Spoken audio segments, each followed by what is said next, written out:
Okay, good morning and welcome to SME Unleashed. This is Raymond Mutura back after several months.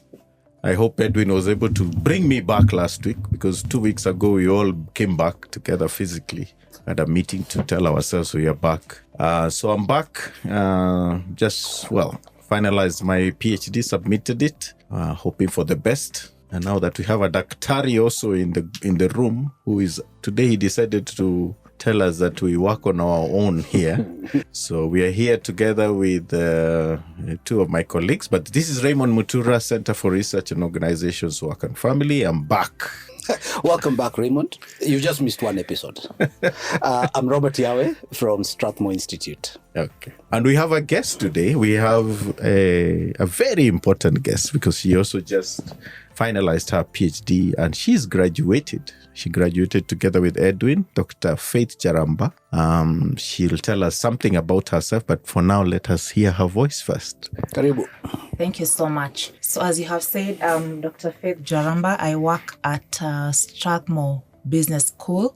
I'll be happy to share my insights today. Thank you so much for having me and welcome the listeners. Thank you. Thank you very much. So as we've said, one of the topics is the topic of Faith's PhD. She did something on leadership and SMEs. But I think one of the things we have as a challenge is just to understand SMEs in this market. And when just before the show, we were beginning to chit-chat and ask ourselves, okay, so what does it being an SME or an MSME means? We know that out of the official statistics, before we go into street statistics from Yawe,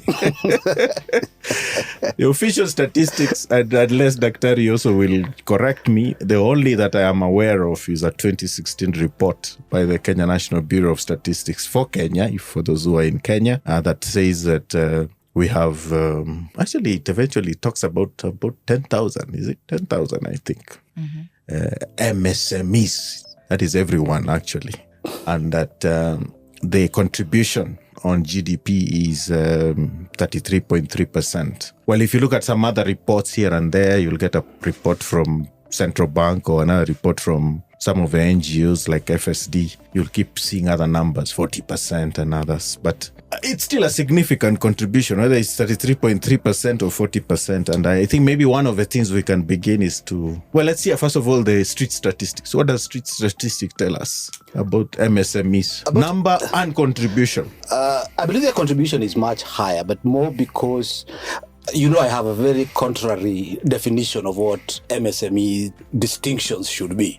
Let us hear it. No, I shall wait for Daktari first to give us the academic position on that one.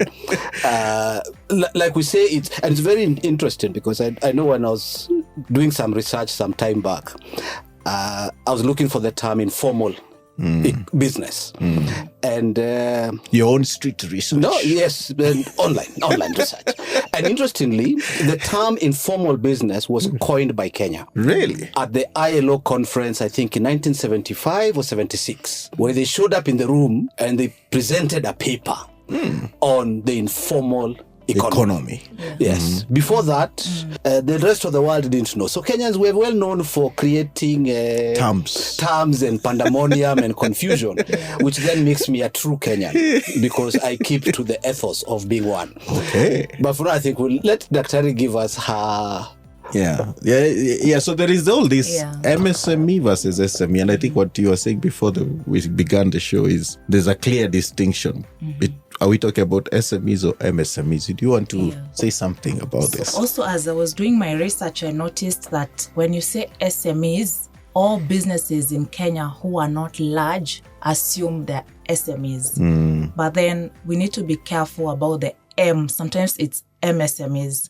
So SMEs, we can define them as businesses that have more than 10 employees.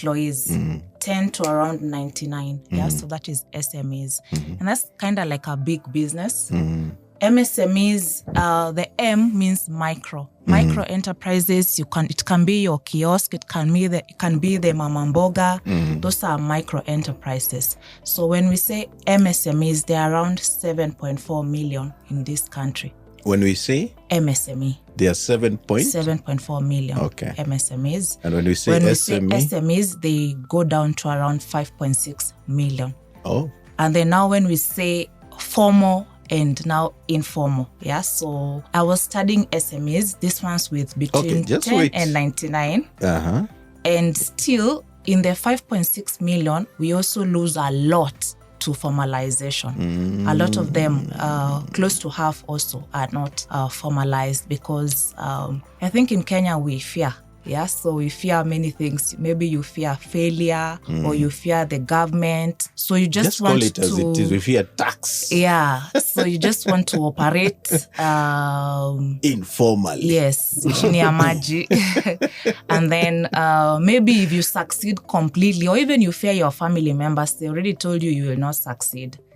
So now you want, until you prove them completely, that's when you will register your business. Yeah, so we have that big issue of informal business, and it is risky on your side because, for instance, if I supplied to you, let's say we are going to elections, I like elections time, maybe I supplied to you 10,000 t-shirts as maybe an SME or an MSME, and then you refuse to pay. How can I take you to court yet I am not really a formal business? Yeah, so you really disservice yourself by not registering your business. But yes, we understand all the risks of maybe you don't want to pay taxes or you're not sure you want to be in this business for long. But the whole formalization and not formalizing, it's a big issue in this country. So let's go back to those numbers again. So MSME, 7.4 million. SME 5.6. Then when you start saying formal versus informal, we lose another half. So we go to almost 3 point something for SME or 3.5 for. Yeah, sure. So, and the formal versus informal. In fact, I'm just curious how you even have the records. Because if I'm not formal, how do people know I'm formal?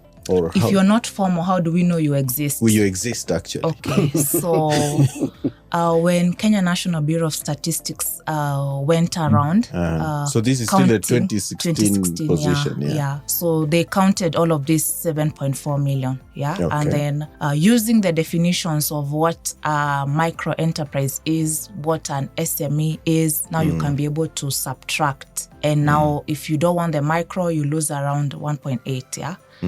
So that you can go to 5.6, yeah. And then if you want to know, for instance, now you have the 5.6. Also in the report, they actually have a clear distinction of how many are formalized and how many are not, because they were in the field. Yeah. A bit of this is very interesting because my PhD is also on SMEs in Kenya. And one of and I did it out of South Africa. So I was my university, South Africa. And at some point when we were discussing on the population, they told me, okay, do you have more updated data of since 2016? Because a 2016 position versus a 2025 position does not make sense. Yes.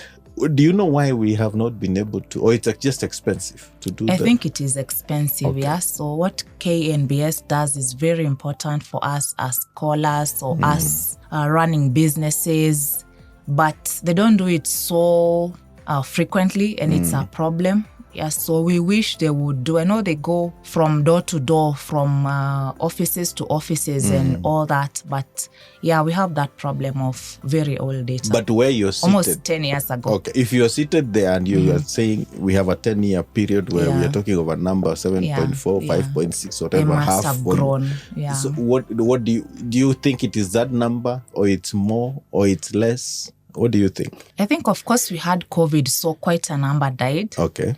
Yeah, and by the way, my research was on how SME leaders can activate resilience during big macro crises, like COVID. Such as COVID-19. And COVID-19 saw a lot of businesses die, but also there has been huge unemployment in Kenya. So because of necessity, there has also been a lot of onboarding into entrepreneurship.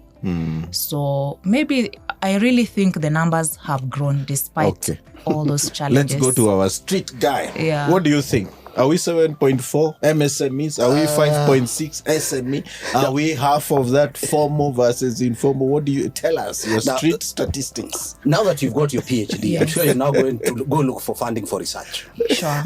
I think the research you need to look at is, do we need to build our own definitions of some of these terms? Because for me, when we talk of businesses and categorize them by number of employees, I think we lose the big picture. Because if I run a garage that repairs high-end Mercedes-Benzes, I could have 10 mechanics. Chances I could be generating extremely high revenue with those 10, as opposed to somebody else who does construction work and he has 10 employees. You really can't compare the two as like for like. They have the same number of employees, but they are totally different businesses in terms of, one, their turnover, if it's structures they have, and a lot of that. Because the person who's got the contractor with 10 employees, he shows up for what we call koroga. Yes. Okay? So he shows up at a site, he works for 3 days, he disappears. But the other person maybe sits off the street on a piece of land where he has no lease or title, but he runs a business and he turns over huge amounts of money. So when we look at the Western definition, then we lose out. I think we need to get down and ask ourselves, what defines a formal business in this part of the world? Otherwise, we keep getting the numbers off. And for me, I think we can easily get the stats from our counties. Because if there's one thing counties have done, is single business permits. Now, I've not seen the Bureau of Statistics looking at that data. And that's why if you're saying 2016, that was only 3 years into the new dispensation. Yes. Yeah. So which means that if they wanted the data today, it's very simple. Already, all the revenue collected for single business permits is collected through KRA. So KRA should literally be the one giving us statistics on how many because to me, I don't think you have to be registered at the registrars to qualify as formal. I believe if the county has given you a single business permit, you're a formal business because we know you exist. If you go to the marketplace, you have them giving daily licenses to hawkers. For me, I think that's formality. Interesting. But just a bit of, just to pause a bit there. Yes. So what is, and I, after that frame of thought is what actually made me do a little something in my PhD in the definition. Yes. So I went into the business processing orientation perspective, and there is somebody who has generated that there are some who are defined, some who are still very basic. And then I said in my definition, an SME is this, but it is what? Don't just say this. What? So but those employees the think definitions still we are giving, turnover, but also they need to have had. You have to kind of have a basis of some process. Yes, no, that's what I want to hear. What? Yes. you see, the definitions we are giving are actually Kenyan. Yeah. So if you go to the US, we will not speak about 10 employees. This is a Kenyan definition. Yeah. So we only don't define what MSMEs or SMEs are by number of employees. We also define with turnover. But that's tricky because Kenyans are also very stingy with telling you the annual turnover. Yes. For instance, if you tell me you have an annual turnover of 50 million Kenya shillings, you are now part of an SME. Yeah, 50 million annual, right? But whenever you want to ask such direct information, your answers are not going to be forthcoming. That's why we like to speak about employees, yeah? And these employees must be people who you are consistently having, not today 2, tomorrow 5, yeah? So, and why are we classifying? Because, for instance, in the last 1 month, there has been a lot of businesses growing. They've been going to China and they have been, there's one, I think in the streets, they know Shiko. Yeah. So Shiko is doing a business in Nairobi CBD. She imports a lot of things from wigs to utensils to everything to carpets. Yeah. So she went to China and she unlocked prices for Kenyans. She said many people were selling for too much, like the profit margins were too high. So she decided to tell people what the prices are from Kenya, and now she's selling probably at half of what the others have been selling. She's getting a lot of sales. Whenever I go there, especially on a weekend, I leave without buying because the shops are full, and she's now having 3 shops. Yeah, so she is definitely consistently having more than 10 employees. Yeah, but to ask about the money, the turnover is a bit hard. So we are not using World Bank definitions. We're actually here in Kenya. We are very specific to the kind of people we are dealing with. Yeah, so but these are Kenyan definitions. And maybe there is where, just to touch on this thing of why wouldn't they disclose turnover? That's one. Then I still asked you a question which you have not answered. So what is your street statistic, if you were to do a quick guess of our SMEs? To me, our micro are 70%. 70% of businesses in all Kenya. Business activities in this country. 70% are micro. Whoa! And employing about how many? Because we normally say the 70%, 80%. But the micro are employing the 70%. The 70%, and they are 80% of the businesses. I'll tell you what. To me, what I look at is, to answer your question, is I believe the difference between a micro, a small, a medium business is the systems you have in place. Okay. Yeah. I think anything else is too complex to work with. Because if you try to look at numbers, depends what business are you doing. I could have 1 employee, but I own a plane. So if you use number of employees, you call me a micro. If you use assets, I'm a large enterprise. If you use turnover, I'm a medium-sized business. On the other end, there's a person who runs one smoky cat. He might have 1 employee. So why are you putting us in the same category in terms of number of employees? Interesting. So for me, it's the systems, and it's very basic. If you don't have basic bookkeeping, you're a micro business. No matter how much you make. It doesn't matter. And I'll tell you, Raymond can tell you, we have people who are doing 2 billion in turnover. And they don't keep books of accounts. They operate using what we call checklift stubs. But they're not micro, they're big businesses. No. They're a micro business. And I think being in an institution of higher learning where we produce highly skilled workforce, really we cannot afford to go and use this, sadly to say, pedestrian definition of what is a medium size or a small business. To us, what matters to us is, can you absorb an accountant who's done their CPAs? Yeah. Can you absorb a financial economics student? Can you absorb an actuarial student? Can you absorb a computer science student? And I think that should be our method of defining a business.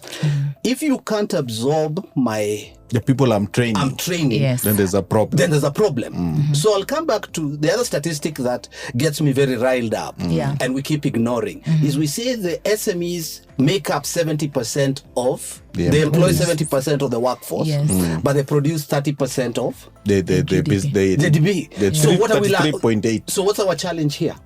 Productivity, which is sorted by proper systems and processes. Yeah. Okay, very well. I think we have a challenge, as there are 3 now. We have added Dr. Njaramba to our street MBA guy and his challenges. Is that honorary or actual? I'm not sure what it is. So I think we need to, and as I said, I actually took your challenge and decided I won't just define with that. And I said what about the processes? Yeah. So you have to have a certain level of processes. But do definitions limit businesses, whether I want to call you a micro or not? You see, I'm just calling you that so I group you together. So that in terms of support, if I want to give, for instance, here now I'm saying that what is most important is maybe even processes or how we handle resources or all of that. So I'm just grouping you together to help you. Yes. And so what I'll use is something like keeping books does not matter your size. So if I have no books, then the intervention you're supposed to do is to get me to keep books, whether I'm turning over 1 million or I'm turning over 1 billion. So in terms of the intervention does not change. And the terms are very critical, because the minute you miscategorize me, then you start giving me the wrong intervention. And then you wonder why the intervention is not translating into improved performance. Okay. Very well. So I think we've done the first part. We've kind of left it in a dilemma. I think there's a challenge on us as academicians and scholars to get the definition. I think what our street MBA guy is saying, the real issue is processes, is systems. And maybe we need to go and recalibrate ourselves. You called it what? A pedestrian definition. Yeah, from the streets of New York. So this is SME Unleashed. We are taking a break. So this is Raymond Mutura from the Center for Research and Organizations, Work and Family. Robert Yawe from Strathmore Institute. Dr. Faith Njambi from Strathmore Business School. Yeah, you can see there are already 3 institutions or 3 entities within the same Strathmore. So we are doing very well for the market.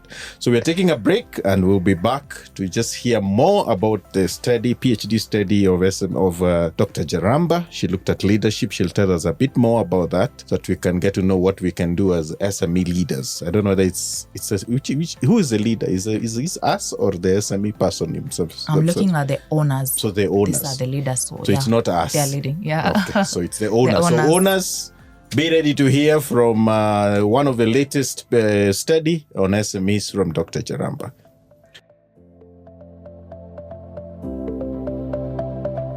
Okay, welcome back. This is Raymond Mutura, Center for Research and Organizations, Work and Family. Back on the SME Unleashed. Raymond Mutura on SME Unleashed. Robert Yawe from Strathmore Institute. And we have a guest, Dr. Faith Njambi. From Strathmore Business School. Okay, Yes, very well. yes. So you graduated this June with your PhD. Sure. After how many years of studying? 5 years of hard work, blood, 5 sweat, and years. tears. Oh, congratulations. Thank we you. know Congratulations. how it is. Yeah. Because No, you will only know when you finish. actually, I'm beginning to get my mine is being examined. He's this still semester. knowing now. Yes. Please don't put yourself in. Oh, I'm not there. So Yes. Obonyo is the only one who can talk. Yes, I think if you All right. if you attended mass recently, you know it was about pride. Do not sit at the high table All right. On Sunday, yeah. Yes. Let me sit behind and them wait. until I'm called. Yes, Daktari has already been asked to come and sit in the front. Yes, and it was a very colorful Hilarious. graduation which I attended. So congratulations Thank you so for much. it. So what did you study? What was the topic? Let's Okay. just start with the topic. So what I studied is how leaders activate organizational resilience during crises. And for me, leaders for SMEs, often the key leaders are the owners. Yeah, so you started your business and it has peaked. Yeah, so let's say if you're speaking about turnover, you're having over 50 million shillings per year. If you're speaking about employees, now you have some constant people who come to support in your business. Now your business is an SME. And by the way, we didn't speak much about the medium-sized. You know, medium-sized is very elusive because sometimes you can easily, overnight you can go back to small, and also overnight you can go to large. Yeah, so we didn't speak much about medium, but anyway. For another day. About, yes. Yeah, so I was looking into how leaders activate resilience during crises, and they activate this resilience through a key resource, which is leadership style. Yeah, Leadership style. There's a day which I taught micro business owners. There were some who were coming from Mombasa, some were coming from Nairobi. One of them was rearing dogs. And she told me, after I taught on leadership, she told me leadership is a soft skill that for us micro business owners, we don't need it. If my employee disturbs me today, You fire. I slap them. She told me she slaps them. Yeah, like if you're not following, if you're stealing from her, if you're doing anything, she will slap the hell out of you and you leave her business. Yeah, so... But makes sense. She rears dogs. Yes, So I'm sure by the time she's yes, slapping you, yeah, there are 4 so- Dalmatians standing by her. Yeah, and now here I am saying that for you to activate resilience during crises, you're going to activate it through your leadership style. Which is Yeah. a soft skill. Yes, which is In a fact, soft let's skill. pause there because maybe that is one of the things we need to address. Yes. Why would people who are beginning to lead not consider that a soft skill is Yeah. still something heavy, something tangible, not just the making of the money. Yeah. Most people think soft skill, like how you lead, is an ideal. Okay. Yeah, so some people will say, here you're teaching us about ideals, but we are on the ground. I have really struggled to bring up this business. I have struggled every day to get to where we have gotten and even to employ you. And for you to come and do something wrong here, then that means that I have every right to punish you immediately. Yeah, but does that mean that we should now teach people vices? Of course not. Yeah, so yes, you can call it an ideal, but for you to succeed, for instance, I asked that person, if really you want to be if you want to continue rearing these dogs, if you want your business to grow, you have to consider these soft skills. I don't expect your business to continue to be here if you are that rough.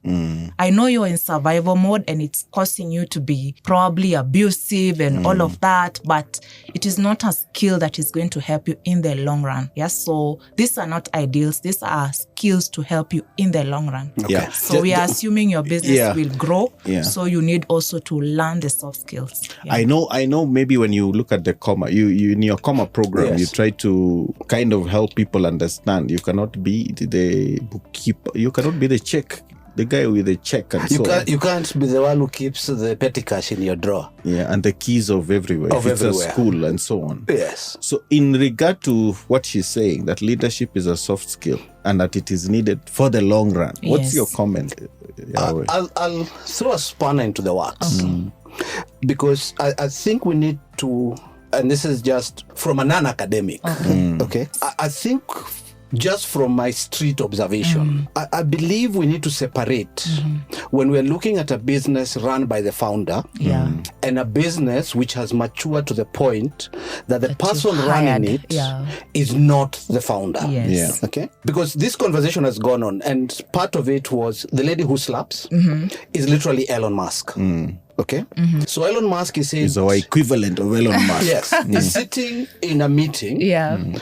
And he has asked one of his employees, how do we get this rocket to be reusable? And the employee said, it's not possible. So he told him to pack his things and leave. So there was a whole uproar. And Elon was asked what it is. And Elon said, I do not hire you to come into the room to tell me what can't happen. I hire you to come and tell me what can be done. So yours is to tell me this can be done using 1, 2, 3. Is it a resource issue? Is it additional manpower you need? And so the conversation on the issue of leadership has changed. It's very different, in my opinion, between whether you're dealing with a founder who believes that the enterprise is them. So it's basically like me attacking you. So if you attack my business, I have struggled to bring this business. Yes, you had her words. So when you attack the business, you're attacking her. So this is a totally personal conversation, as opposed to if you're Ndegwa at Safaricom. You see, basically, he's an administrator. So he can now apply all those skills and knowledge and the rest. And I know I'll be beaten at some point in the future about saying this. An MBA is a master's in business administration. It's not a master's in business creation. So you're trying to take the person who has created. So are you saying creators should misbehave? And I'll tell you, you look at all the top ones. You look at the fellow at Soft, it's called the guy who does the CRM. In Kenya? No, in the US. Just look at the top organizations that are still run by the founders. Whether it was Steve Jobs, So he was toxic. But he got results. Toxic. Elon, toxic, gets results. Mark Zuckerberg, toxic to the core. He hired somebody the other day for $1 million. You know, the guy walked away after a week. He just couldn't stand the toxicity. Because he came from an organization that was not run by founders. It was run by people who were answerable to a board, were answerable. You know, they could think about you as a human being, not just as a resource to be consumed. Do you know these founder-led businesses, often when the founder leaves or dies or something, they also fail because they don't keep the systems. For instance, the leadership. Leadership, the way you've put it, you see, for instance, if I come to administrate your business and I am so abusive, narcissistic, or all kinds of negative leadership behaviors, it won't work well. Maybe it's working well for you. Wait. No, as let's the owner. exhaust this. No, I don't want to exhaust it because skills. Yes, no, I want to exhaust it, and this is why I want to exhaust it. How? Yeah. My other hat I wear is at the incubator with startups. Okay? And so you go and look at startups across the world that have the ones you call unicorns. There's one common thing in 90% of them. Yes. The founder always gets kicked out. Because often they are toxic. Note, at some point you need the toxicity. Yeah. And I think that's why I'm saying, why I said we need to separate, is so that you understand when you're dealing with a founder, let them do what they need to do to get results. Yeah. Once we have the result, then kick them out. Okay. So when I jump into my study, I actually studied, as I have said, how leaders activate resilience during a crisis, how SME leaders, and I looked into 3 leadership styles. And the first one was abusive. Yes. I know that a lot of SMEs in Kenya are run by the owners. They are the key leaders. And one of the styles they use is abusive leadership style, where they will humiliate you, they will ridicule you, they will insult.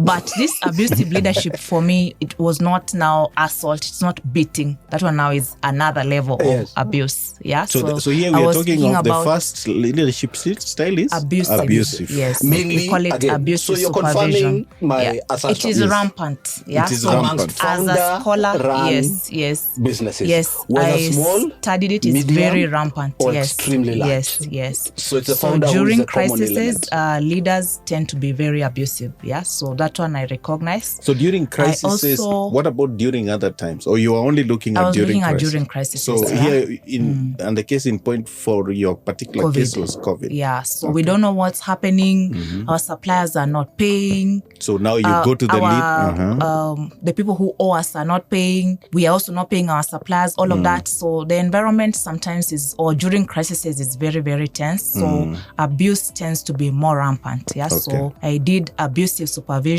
I also did transformational leadership. During crises, there are leaders who tend to say that this is a crisis and it will end. Yeah, I have done a case study of, now this is not about SMEs, but it's about a large business, Isuzu. And I interviewed the CEO of Isuzu, Madam Rita Kavashi, and she said she did not even give any austerity measures for Isuzu. They continued business as usual. And honestly, me, myself, I thought the world was ending in 2020. Yeah, so maybe I would not have been transformational during that time. But there are leaders who were transformational. They saw this as a passing cloud. This is the time for us to support families. This is the time to inspire. This is the time for us to strengthen our systems for when a crisis for when this crisis ends, so that we can come out even stronger. We don't want to waste a crisis. We want to come out even stronger. Yeah. So there are people who were transformational during COVID-19. I also studied directive leadership style. So a lot of SMEs are led, again, as I have said, by the owners. And most of them tend to tell you that this is where you put your first step and this is where you put your next step. They are very directive. They are straight to the point. And one of the things that I noted about directive leadership styles for SMEs in Kenya, it's very effective, but also as an owner, you need to be competent. If you want to give instructions that when you finish this, you do this, and this, you want people to follow instructions, then you also give the right instructions. Be competent about what you're saying. Yeah. So those are the 3 leadership styles I studied, and I connected these leadership styles to employee well-being. So how do these 3 contribute to employee well-being? So I looked at transformational and directive, and I saw they have a significant positive relationship with employee well-being. And this employee well-being, I was looking at it from a psychological capital perspective. So what I was looking at is how you lead people. Does it help them to feel hopeful during a crisis? You see, if I come to the office... So you're beginning to define for us psychological capital. Yes. So it means? it's about feeling hopeful. For instance, if I came here and you told me this show is not a hit, this and this, even what I'm saying, I'm not gonna give my best. Yes. Yeah. So what leaders are supposed to be activating is how hopeful. I know, yes, maybe we are struggling during a crisis, but how hopeful should I feel? Even though the situation is not hopeful, you as a leader should absorb that and communicate to your employees that we are getting somewhere. Yeah. So I looked at how leaders activate hope, how leaders activate optimism during a crisis, how leaders activate individual resilience of the SMEs, being able to do it over and over and over, even when you're not getting it right. Like just go back, redo, and all of that. It's about resilience. I also looked at how leaders activate efficacy of the employees. Yeah, so that is psychological capital. Psychological capital is composed of 4 key resources. We call them hero resources. H for hope. E for efficacy, R for resilience, and O for optimism. Yeah. So as a leader, if you want to activate your resilience during a crisis, of course, you are working with your employees. And how are you working with your employees? By activating their psychological well-being. And that way, they're going to give their best as you give your best. Interesting. Yeah. So very interesting, because it's, wow, how many pages was it? Because suddenly it looked like 1 page. The whole research is over 200 pages. 200 pages, yet we are talking about we are summarizing. 3 styles. Yeah. Then these 3 styles eventually have an effect 4 resources. on... 4 psychological psychological, capital the hero. resources. Yes, the so hero. the H is hope. Efficacy, R is resilience, and O is optimism. And this is what you call employee well-being. Yeah, it's psychological capital, which is a very key aspect of well-being. When you speak about crises, we want to also make sure we focus on the well-being of people. Yeah. Very interesting, because I just want to go, because I see you interviewed how many? 300, above 300 people. 301 SMEs so you gave... complete data. I had a sample of 517, but only the 301 gave complete data. Yes. So when they give complete data, so these were the leaders themselves, and you are asking them, are you this or this style? And you define for how did you do it? So for these 301 SMEs, I got 2 employees. So not the SME, leader. Not the leader. The employee. You see, a leader, if I call you to tell me about your leadership style, you will exaggerate. You will put yourself, especially on abuse. Can you say you are abusive? No. Of course. Yeah. So it's about, tough. Yeah. It's about those who are experiencing your leadership. Okay. Yeah. So you looked at the employees. Yeah, I looked at employee perspective. So more or less, what did they say? If you were to draw a pie chart, what is the pie chart in relation to the 3? If you want to talk about it, I'm not sure that's what you want to say. But if you were to say these are employees, I have a pie chart of the 3 styles. Okay. How does that look? And by the way, these leadership styles, as I said earlier, I studied them because they are very prevalent during crises. And one leader or one SME owner exemplifies many styles at a go.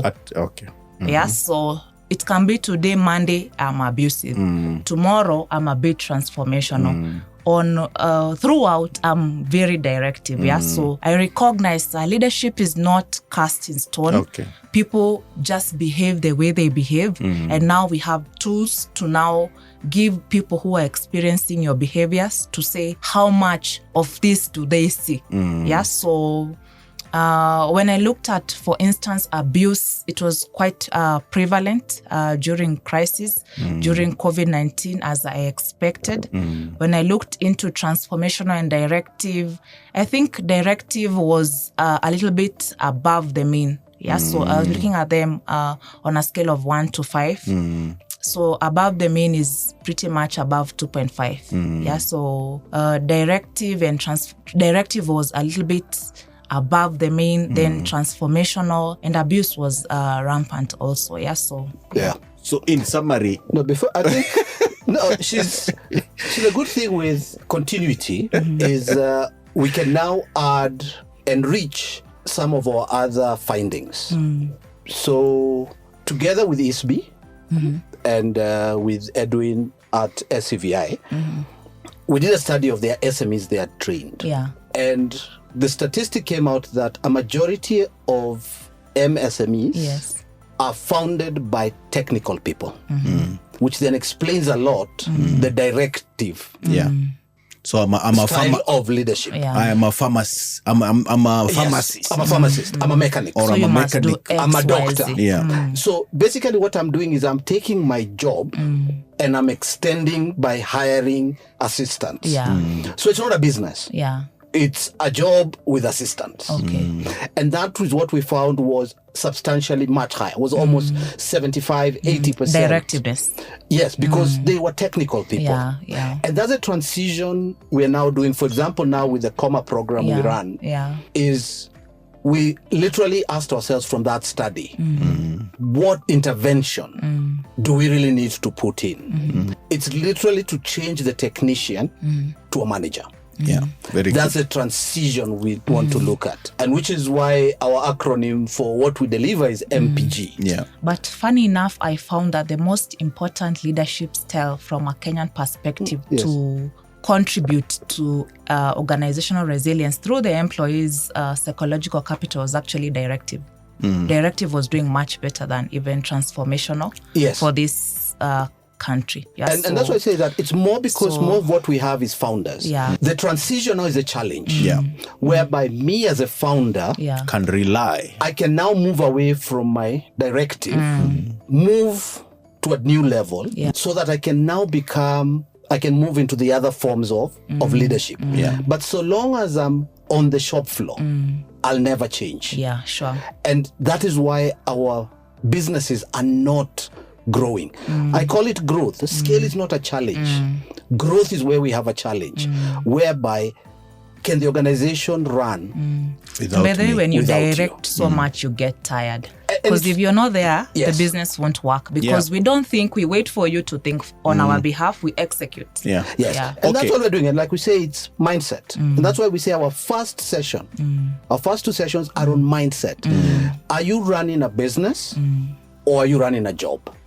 The minute you can differentiate between the two, then you let go of the phone picking up calls. You let go of the petty cash. You let go of employee And keys. issues. You let go of the keys. You separate And the yourself check- a You little separate bit yourself from first. the business. And it's a mindset issue. And also as we work through this program, we've realized that's what no one seems to want to address. Yeah. One, because it's very difficult to quantify. Yeah. And as academics, we all know you need numbers. But I also found they should quit the abuse. It has no Oh, positive impact on employees or the farm. I'll explore that one because my first employer was an Asian. Okay. I think we've had a very good summary of Daktari's thesis. So on the left is the 3 leadership styles, and on the right is psychological capital The that hero. has been acronymed HERO. Yeah? Yes. And I think it's a great paper you did. We hope we can read it and understand it and as easily as you have said it. So I think what we're going to do is take another break. Infographic. Yeah, some For nice. some of us, To easily to understand. easily understand. But I suspect Yeah, sure. from the discussion that our dear guy here talking about founders and really giving us names here has understood that there is still some room for improvement, even if you're a founder. Yes. Yes, so we need to still adjust. Yeah, and we will go there. Yeah, What is and- now and the impact of this we- research on the ground? On the ground, yeah. Yeah. So thank you very much. We'll take a break. This is Raymond Mutura, Center for Research and Organizations Work and Family in SME Unleashed, and Robert Yawe from Strathmore Institute. our guest. Dr. Faith Njaramba from SBS. Thank I like you. the fact that she's fine with using doctor, unlike our other doctor, who we have to keep squeezing it out of We him. know his weaknesses. That's why. For Okay, today, take we a have break. to use it. Okay, thank you.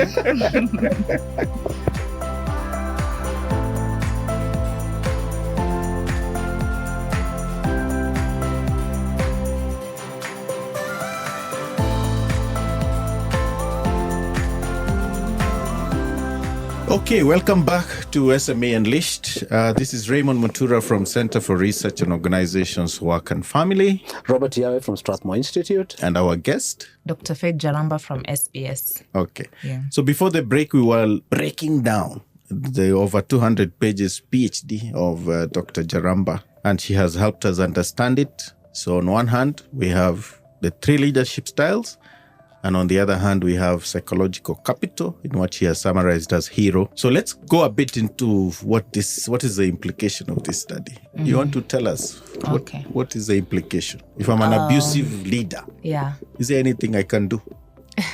I think before we stopped, the most important part of our research is definitely the contribution and the impact.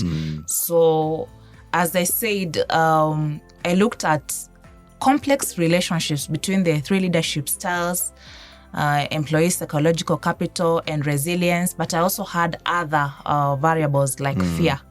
So for me, I looked at if an employee is highly fearful of a crisis, they are more likely to follow what you as a leader is saying and need you more than if the fear is not there. So I'm more of a sponge when and ready to absorb when I'm not able to self-regulate. I'm very, very fearful. So there was also the issue of fear, but I'll speak about fear another time. But the key learning points is what are the most important leadership styles, or what are the most key leadership styles to improve employee psychological capital, employee well-being. The most important one was actually transformational leadership, and it was not very, not many owners are transformational. Most of them in Kenya are directive. So we can improve the HERO resources by being transformational. And being transformational means to give inspirational motivation during a crisis, inspiring people, to give individualized consideration. People want to be seen and heard. So can your employees feel seen and heard during a crisis? Even just one call or a town hall or something, just to make them know that you remember them and you're thinking about them. There's also intellectual stimulation. You see, also with directiveness, you don't really believe in my abilities. So I don't think. So with transformational leadership, it is about intellectual stimulation. It's also about idealized influence.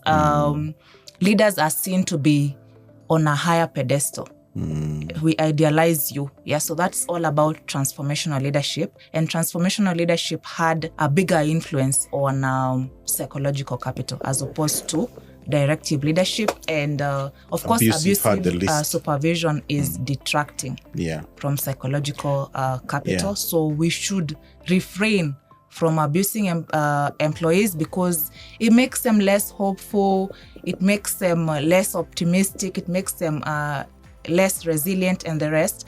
But also research is very interesting because I read that in sports, you see now we are speaking about SMEs, but there's a research I saw that said in sports, the more abusive you are and the more you don't take nonsense from people in the team, the more they perform. Interesting. But I'm not saying that you should be abusive, but for SMEs, it detracts from the psychological capital Robert Yawe is a employees. chairman of a sports club. Maybe he has something to say. But anyway, before we go to him telling us about his team, what is your team again? Jericho All-Stars. Jericho All-Stars. Division 2. Yes. I've ever been there. It was very interesting. But Do you we're need not to going to talk insult about in the sports. field? Do you need to bully in the field? I am admin, but I sometimes have to walk away from a training session because yes, the coach can be quite. Is it an African thing or it's worldwide?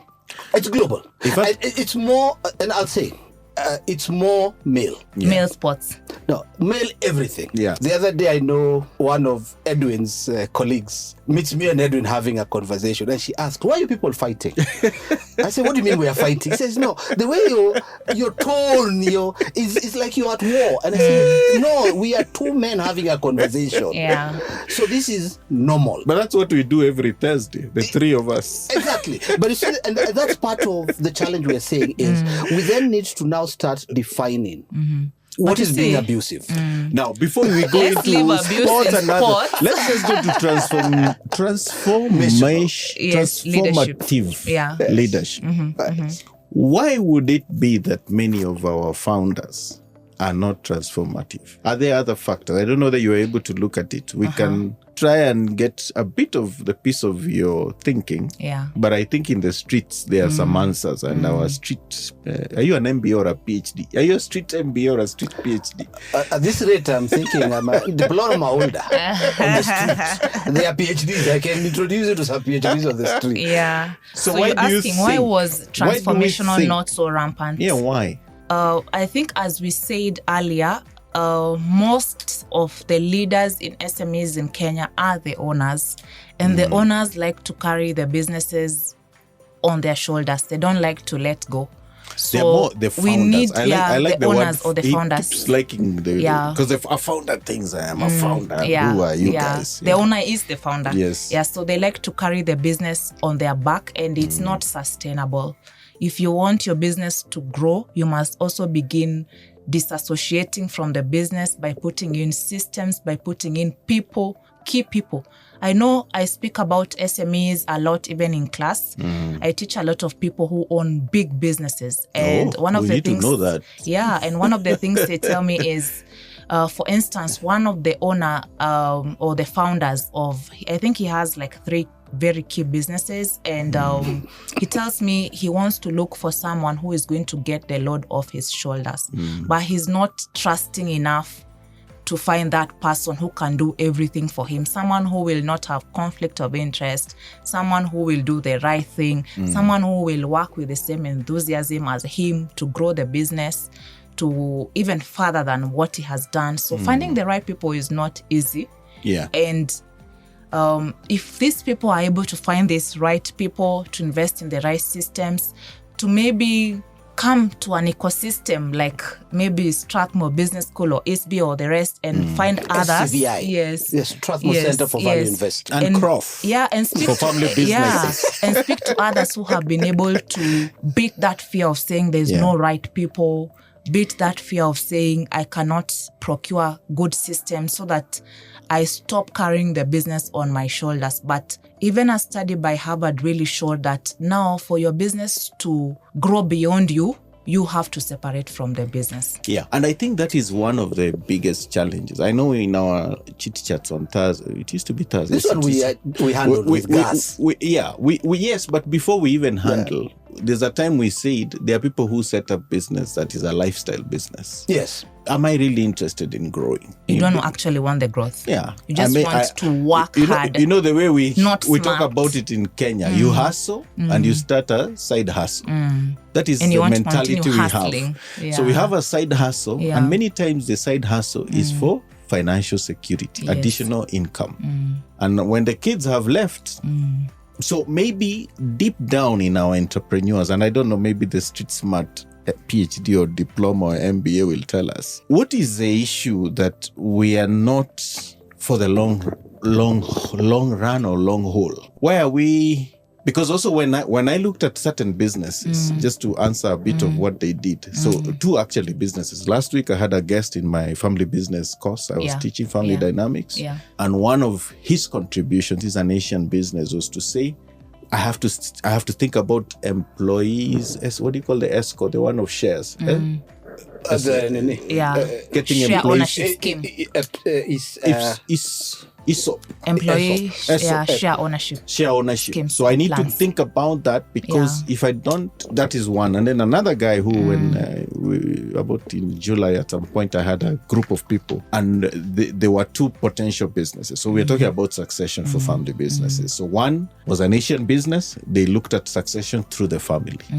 The second one was an African business, and They like that you're bringing culture. yeah. And the African business guy said, look, I cannot see succession in any of my children. So what I decided to do is to get a guy, but I made sure he had shares, so that he doesn't, all these things you are saying, doesn't disappear, it is his own. Yeah. So is it possible, and maybe Yawe, you can help us, is it possible that we can actually, or do we think as entrepreneurs, as founders, that we actually think about a business that can go beyond me, and therefore I need to think about the system. What's the challenge there? Especially for African indigenous people. Yes, African indigenous people. Culture is a big thing. No, that we have debunked. Yeah. That we have debunked. Oh, we have debunked. It is not peculiar to Africans. Yes. We met with an Asian consultant who over the last 24 years, his core activity has been to help Asian family businesses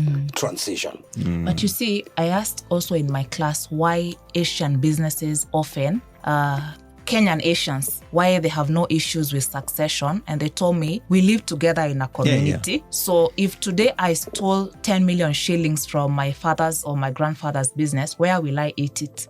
I am coming home in the same family where my dad is, my grandfather is. There is no audience for even eating the money. It's like stealing a drum, but you cannot even beat it because the owner of the drum is here. Why I said we have debunked for it. Us, no, I'll tell you. Indigenous Africans. No, we need to stop beating ourselves. You can eat it from Dubai alone. No. Okay. We need to stop beating ourselves on this one. And that's why I'm saying we went out. And this Asian consultant is not in India. He's a Kenyan. He's in Kenya. No, he's been shipped in from India. Oh, he's not a Kenyan. He was shipped in 24 years ago by a family. What was the issue? The founder realizes, I messed up. What did I do? Sent off my kids to go and study in Canada, abroad, wherever. Yeah. So that culture you're talking about was lost. Now we are. Now that's an interesting dynamic of separating your children from the business early. And that's what a lot of Africans have also done. Raymond can tell you. Yeah. We've sat with African businesses which are highly successful with the founder, but the founder then unfortunately disconnected the children. Then 20 years later, is expecting the children to come back into the business, which they are clueless about. So just to tell you, as you go back to class, note, there is not the problems we are experiencing is because we are at home. Like you say, the Asian community has been here 100 years, the longest. Yes. Okay. The rest have been here 30, 40 years. So when they arrived and they moved to a house where they lived, the three brothers, their father, their mother, and they grew from there. Now we are seeing the third generation. Yeah. You have nothing to do with it. And They're in Canada. It is the number of sellouts. I have Mzee, unfortunately, he passed away a few years ago. So I bump into him at one of my friend's offices and ask him, so Mzee, what do you do? He says, no. At least your friend here has allowed me, I can come and be sitting here. So I sat down with him and we were chatting. I asked him, so what do you do? He said, I used to run one of the first steel wool making businesses in this country from the 60s. He then shipped out the children to go off and study. Okay. Now, when he tries to get them back, all they're telling him, Dad, you know what? Just sell the business and come over. And he says, I've been to Europe. I've been to Canada to stay with you. I can't stand, one, the weather. It's too cold. Two, people are too cold. So I'm not leaving.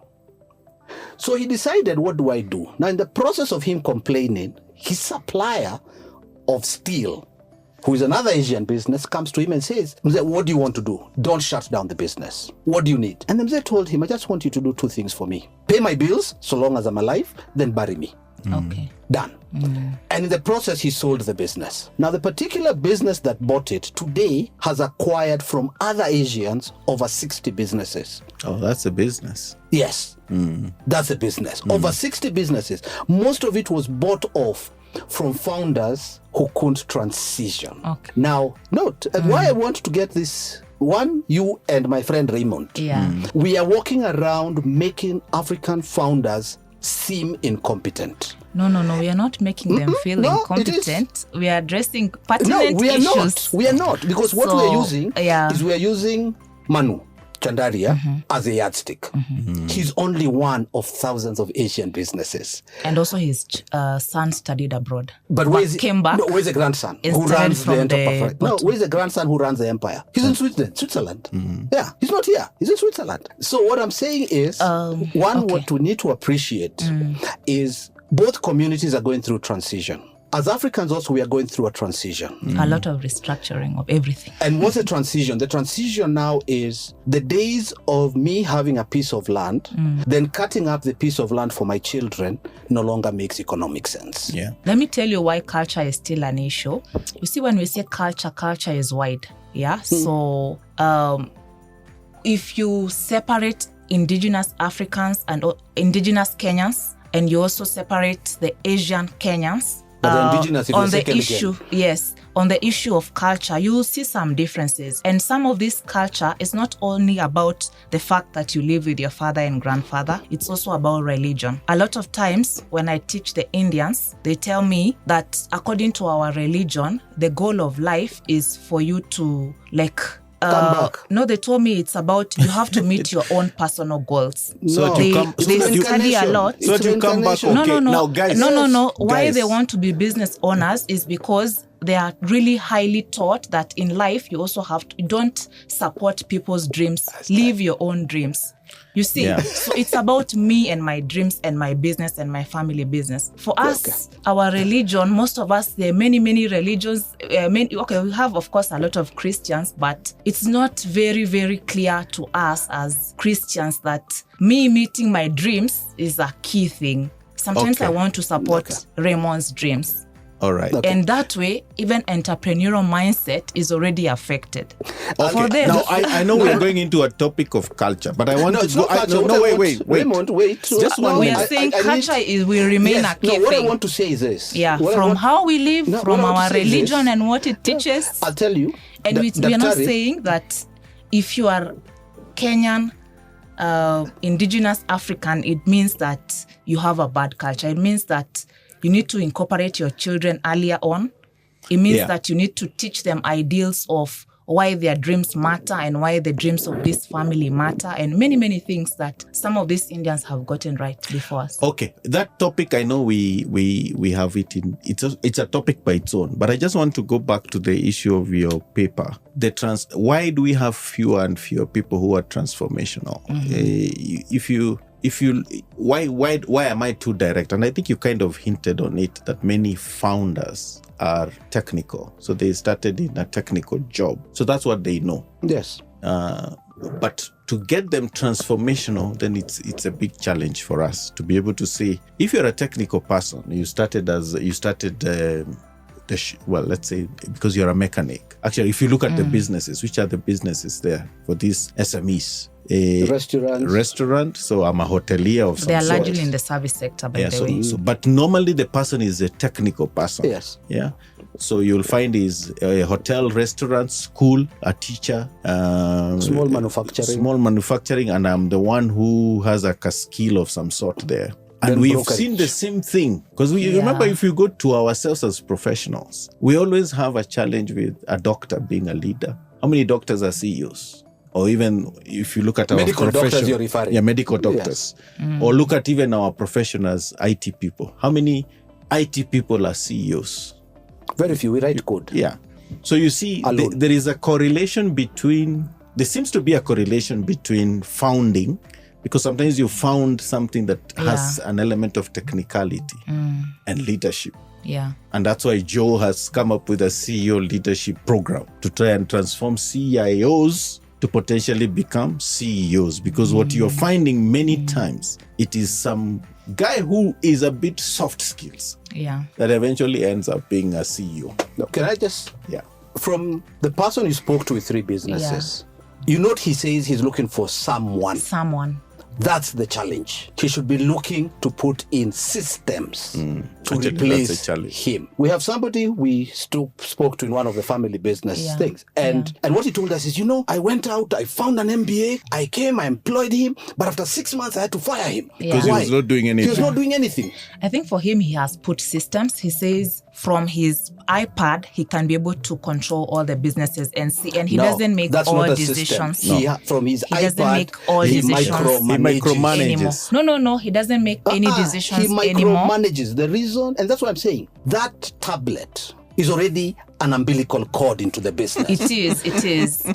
But he's able to it's wording. What is happening.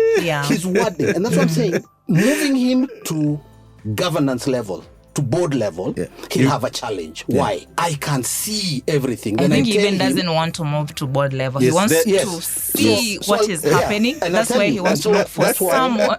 So what did we do? Together with Raymond and SCVI, we tested something we call GAS. Okay. It's called Growth Alignment Simulation. So what do? We get that founder to get a feel of what it's like to have a business that can run without them. So what do we do to achieve it? We bring into your organization for 3 months an MBA and 2 or 3 undergrads. Okay. So they literally build an overnight exco. So they come and document the activities in your business as they are. They then discuss with you where you want to go. And then they plan for you a transformational journey. Yeah. From you being responsible for whether there's sugar in the kitchen to you being responsible for whether you need to acquire a new business or you need to merge with another business. Yeah. The only way that happens is if you get out of the business, as we say, from in the business. Yeah. So we ran it and we did it for 3 months and we saw interesting responses. Fine, there was a lot of resistance. Yeah. And then now what we've noted is from that learning, what next? Now, in October, we are running now a more advanced version of that, which we are calling Forge. Now, Forge will be what? We bring in the prospective clients for a 3-day program. These founders now? Yes, the founders. More to get to understand if their mindset is right. So it'll be a case-based 3 days. Because you might be the one holding your business from growing. Yeah. Now, if we notice that you don't have the right mindset, really there's no reason for us to move on with you. So we'll pick up 10 to come for the 3-day, but we are only going to work with 3 or 4 now for 9 months. So during that 9 months, literally we will run an exco for you. We will set up a board for you. We will manage the board for you for the 9 months. Because what we are saying is we've been too event driven. 8 weeks, then you send me back into the quagmire. Yeah. Yes. Really, we're not helping these SME founders. So what we are saying is, even as an institution, we need to move beyond prescription. What if I don't have any camaraderie with that board you gave me? Literally, that's what I'm saying. The 3 days are critical. The question becomes, that's not why you have a board. You have a board to be 100% accountable. Now, if you bring all your friends onto the board, who at the end of the board meeting, you're the one who's going to buy the beer in the bar, then really you have no board. You have friends who you want to pay an allowance. Okay, guys, gentlemen and ladies. So it's not that. So as part of unleashing the SME, we are looking through and asking ourselves, as an institution of learning, can we move away from being prescriptive? And can we come and walk the journey with the SME? Sure. So that we implement all these things we are saying, the hero, all those things, they cannot be done overnight. You must be fully immersed. So what we are going to do now is we are going to immerse ourselves into the business. And it's a hard challenge because from my experience, many do not want to be separated. It's okay. What we're looking for is from their business. Yes, but you see, because they have never had a taste of how that feels. And I'll give you, on the Comma program, what we have is simple activity. Every Thursday you come to class. After the program, keep the Thursday to yourself. As a day for thinking. Now, we are going to have to end. Robert have come back a year later and say, that is the only transformational thing we did for their business. Robert, thank you very much. I want to stick to the topic. The topic is what she has come up with. By the way, all of these things about culture, religion are part of my control. So they're still in my research. Yes, and I think we can talk about that. Culture and religion and fear and whatnot. We can talk about that. But I think fundamentally what we are saying is that there were those 3 leadership styles. They have, and this is during crisis. In fact, one of my peculiar questions is whether it's only during crisis. I studied this during an environment of crisis. Of course, right now, or even, by the way, we are going to another crisis during politics. High-heated politics is another crisis that happens in Kenya or maybe every 5 years. Let's put it this way. Maybe leadership is always because of crisis. Of course, some leaders emerge because of crisis. Maybe. So maybe it is not necessary. And this is just a speculation that possibly your study is not just during crisis. Because I know if you look at the leadership literature, I think there are people who now read this book of Jim Collins, and he more or less says something almost similar Which to one what is you're that? saying. Good to great.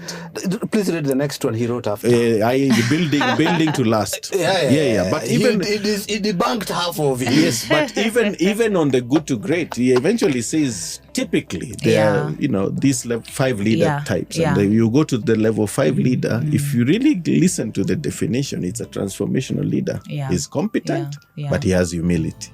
Because really, humility at the end of the day is what hits you it matters. to not be abusive. Is to say, okay, let me just pause and understand the situation. So even if I have all these bad words I want to give, but I won't give them. So it's really an element of that transformational leadership. Yeah, of course, and leadership styles. What is happening now, the Gen Zs also are basically getting us to change. You can't come shouting at me. I mean, I'll say you can sit here with your company. You don't have to fight the small things all over your businesses. I keep telling Gen Zs, it's a transitional stage. Yeah. We were all there. Yeah. I tell people, my first 3 jobs I was fired. Yeah.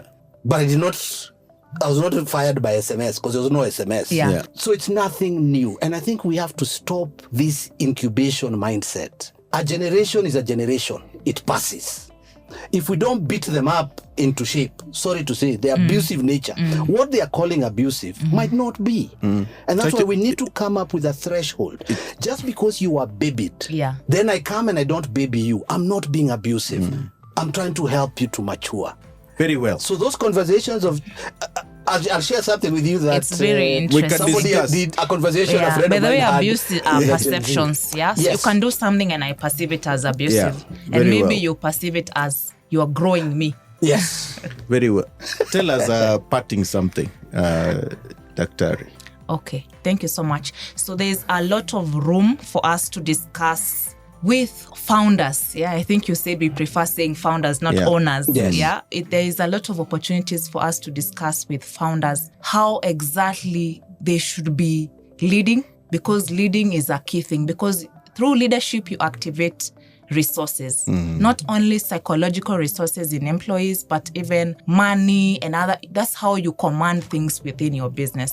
So it's not a meaningless soft skill. It's a very important skill, especially if you want to be here in the long run. If you do not want to be here in the long run, then you can do whatever you want. But with academics, what is important is I am giving you experience of 602 employees in one paper. So I am telling you this is what that has been happening. And these are the results. So you don't have to reinvent the wheel.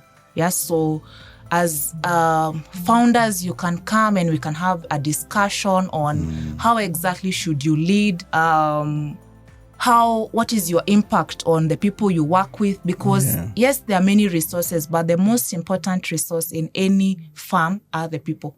So are you bringing out the best in your house help? Are you bringing out the best in your children? And how you're able to bring out the best is through leading. Leading is really inspiring the heart. So it's very, very important. We are not animals. We are human beings. And for us to really inspire the heart, it's a noble cause. Okay. Thank you very much, Dr. Faith Njaramba, for downloading to us your PhD. And I'm sure if we Googled it, we can find it somewhere. So we just need to look for Faith Njaramba, and I'm sure we'll be able to see. I think she has another 3 papers out there on different aspects of the PhD, and we can read it in detail. But this was the street version that was moderated by myself, Raymond Mutura, from Center for Research and Organizations, Work and Family. And Robert Yawe from Strathmore Institute. We're missing our dear Edwin. And thank you very much, Dr. Faith Njaramba. Thank you so much. We've only scratched the surface. We've only scratched the surface. But that surface is already good enough. You're very welcome for another 5 episodes. So hopefully we will speak more. We can crack it down. And I like the fact she has agreed she will give us a 2-page summary. But we are not condemning anyone. We want to train as many people as possible on things that work for many people. Thank you very much. See you next for our next episode, and we are glad we are back. Thank you very much. Thank you.